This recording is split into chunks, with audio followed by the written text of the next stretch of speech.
Eder, Mac, Pallister. Nella notte tra venerdì 2 e sabato 3 maggio 2025, intorno alle 23:30 in via Monte Rosa, angolo Corso Novara, nel quartiere Barriera di Milano, alla periferia nord di Torino, Mahmoud Dian, un ragazzo di 19 anni di origini ivoriane e residente nella provincia di Cuneo, è stato aggredito e ucciso da una coltellata alla schiena che gli ha trapassato il cuore. Stando alle prime ricostruzioni, quello che pare fosse nato come un diverbio tra gruppi di giovani è rapidamente degenerato in una rissa. Almeno 20 persone avrebbero circondato Mahmoud, colpendolo ripetutamente con calci e pugni, prima che uno di loro gli sferrasse il fendente mortale alle spalle. Nonostante il dolore terribile, il 19enne si sarebbe trascinato per circa 200 metri lungo la strada fino a crollare sull'asfalto davanti al civico 28 di via Monterosa, dove i sanitari del 118, allertati dai passanti, hanno potuto solo constatarne il decesso. Sul posto è intervenuta la squadra mobile della Polizia di Stato, che ha immediatamente acquisito i filmati delle telecamere di sorveglianza presenti nella zona e raccolto le prime testimonianze dei residenti e dei passanti. Alcuni abitanti della via hanno raccontato che già la sera precedente si era verificata un'aggressione, fortunatamente senza feriti gravi, e che quell'incrocio è spesso frequentato da giovani per lo più non del quartiere, rendendolo teatro di piccoli tafferugli e attività di spaccio. Questa mattina, davanti al punto esatto in cui Mahmoud è stato colpito, qualcuno ha deposto un mazzo di fiori in una bottiglia di plastica, gesto simbolico di cordoglio nei confronti del ragazzo ucciso. Al momento, l'autore materiale dell'accoltellamento è ancora in fuga. Le indagini proseguono senza sosta nel tentativo di identificarlo e ricostruire ogni passaggio di quella tragica serata. Gli inquirenti invitano chiunque abbia informazioni utili o immagini amatoriali dell'accaduto a contattare la questura di Torino. Emergono nuovi dettagli sulla figura di Anna Lucia Cecere, la donna accusata dell'omicidio di Nada Cella, la segretaria del commercialista Marco Soracco, uccisa il 6 maggio 1996 a Chiavari, Genova. A parlare è il fratello, Maurizio Cecere, che ha raccontato alcuni aspetti del loro rapporto familiare e fornito un'opinione personale sul caso. Mia sorella ha circa 10 anni più di me. In famiglia siamo 5 fratelli e lei mi ha sempre raccontato di essersi occupata di me quando eravamo piccoli, ha spiegato. I rapporti tra i due si sono interrotti per diversi anni, poi sono ripresi nel 2007 con una frequentazione inizialmente serena. Ci sentivamo spesso al telefono, ma col tempo è diventata una persona difficile da contraddire. Ricordo che voleva venire a trovarmi a Roma, ma le dissi di no. Era diventata molto aggressiva nel modo di parlare e questo mi ha spaventato. Dopo quel rifiuto ha iniziato a mandarmi solo messaggi offensivi e pieni di insulti. Sul piano giudiziario l'uomo ha dichiarato: «Non credo che sia un'assassina, ma forse un gesto d'impeto, uno scatto di rabbia, potrebbe averla portata a compiere un'azione del genere.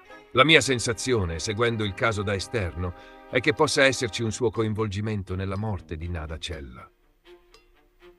Nel frattempo, il processo in corso ha rivelato nuove testimonianze chiave.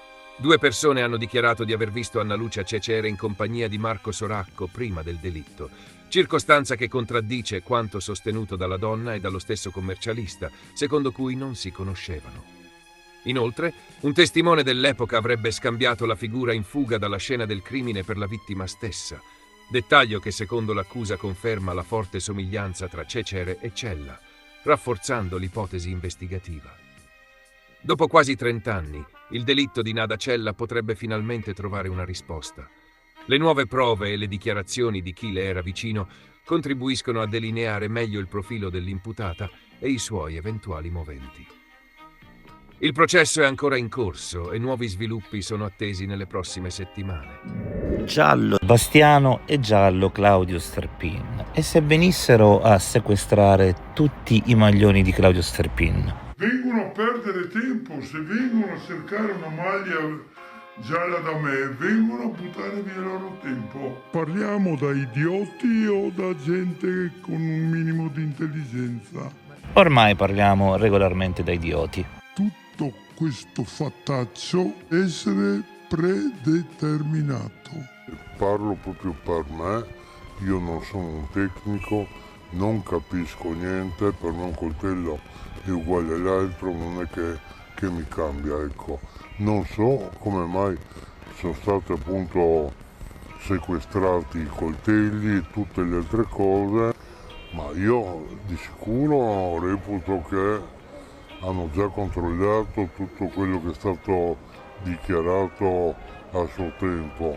In più avranno anche rivisto le trasmissioni dove lui ha presenziato per 3 anni dicendo di tutto e il contrario di tutto, e avranno voluto proprio verificare tanti momenti e vedere appunto se riescono a combinare il puzzle per arrivare alla verità. Che quel giorno che lui ha detto che è andato via e mia sorella era ancora in pigiama a casa, perciò non è che avesse già i vestiti addosso.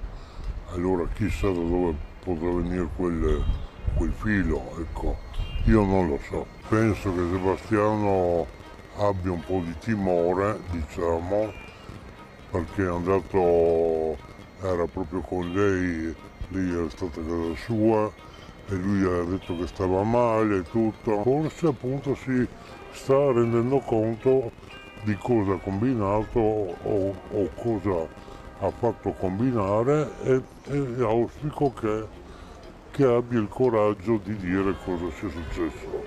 Io reputo che lui sappia cosa è successo, perché se fosse stato come le cantava all'inizio, il matrimonio alla crema e tutto, non succedeva niente. E anche mia sorella, purtroppo, a quest'ora era ancora viva, avrebbe cambiato vita come lei voleva, che io ho scoperto dopo, perché lui purtroppo si è comportato molto male nei suoi confronti. Questo è appurato. Le celle telefoniche localizzano indicativamente gli spostamenti di una persona, ma ovviamente il raggio di azione di una cella telefonica è di parecchi chilometri, così quando Sebastiano inizia a agganciare la zona di Cattinara alle 8.08 si sta avvicinando a Zazzeron, ma sarà solo una telecamera a fotografarlo e riprenderlo fisicamente, a dirci in che orario lui arriverà al centro commerciale Zazzeron. Alle 8.14 viene fotografato allo svincolo, quindi in quel momento lui, come mostrano chiaramente le immagini, sta lasciando l'autostrada che lo sta portando da Opicina a Cattinara per arrivare al centro commerciale di Zazzeron e non viceversa, il che significa che lui ancora deve entrare da Zazzeron, perché venendo dall'autostrada non può averlo già fatto. Naturalmente, dovendo entrare da Zazzeron ci saranno poi dei minuti che perderà lì dentro. È inutile che si racconti la storia in un modo diverso, perché le carte dicono questo. E oltretutto c'è il discorso della Galleria Rossoni. Sebastiano con tanta fatica ha poi ammesso di essere passato alla Galleria Rossoni, alla sola Galleria Rossoni, il giorno prima. E come mai? Se ci fosse una sosia avrebbe fatto tutte le pescherie a questo punto, o quel giorno stesso o tutto il giorno prima. Secondo Sergio, quando è stato alla Galleria Rossoni Sebastiano? È stato la sera prima, non la mattina come ha detto. Lui è stato la sera prima per fare l'alibi. Come mai dopo 2 o 3 giorni lui ha cominciato a compilare io ho un alibi perfetto? Sebastiano raccontava a tutti, e questo è il motivo principale, gliel'ho detto, che ero con la vostra Olga Mascolo quando lavorava lei ancora per Quarto Grado dal Boschetto. Lui ha iniziato da subito a raccontare fandonie e per questo motivo io mi sono espresso, altrimenti me ne sarei stato zitto per conto mio. Comunque è escluso, in questo senso mi associo a Sergio. Sono convinto che la cosa non potrà non avere sbocco. Abbiamo tutti sotto gli occhi le immagini di Sebastiano che soffre a Rimini e di Sebastiano che soffre in Austria. Se ha cominciato a soffrire 2 giorni fa o 3 va bene, ma per 3 anni non l'ho visto soffrire più di tanto. Ogni settimana in Austria. Lei è stata uccisa il giorno 14, è stata tenuta da qualche parte al fresco fino alla notte. Io dico perfino la notte tra il 4 e il 5 gennaio, perché se no prima sarebbe stata spolpata veramente dai cinghiali. Ehi, non dimenticare di iscriverti a questo canale.